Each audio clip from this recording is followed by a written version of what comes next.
welcome back to the Compliance Kitchen. Today we will take a look at a recent settlement action that involved alleged export violations.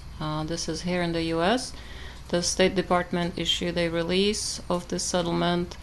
It involves a California company called Keysight Technologies Inc. And the State Department tells us that the state and Keysight have reached an agreement pursuant to ITAR section 128.11 to address alleged unauthorized exports of technical data, and in this case software used for testing radar equipment on fixed or mobile platforms. The release explains in more detail about this action. The parties signed a 36-month consent agreement, and Keysight will pay a civil penalty of $6.6 million.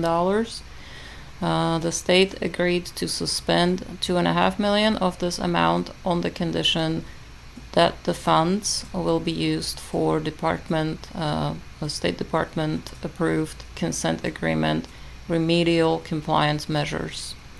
Also, as part of the settlement, Keysight must hire an outside special compliance officer for 2 years and conduct an external audit to assess and improve its compliance program during the term of the consent agreement. The release also notes that Keysight disclosed the alleged violations, and the state, however, the state was the first to alert Keysight of misclassification concerns and advised the company to obtain proper classification for the software through a commodity jurisdiction request, which led to the discovery of the violations.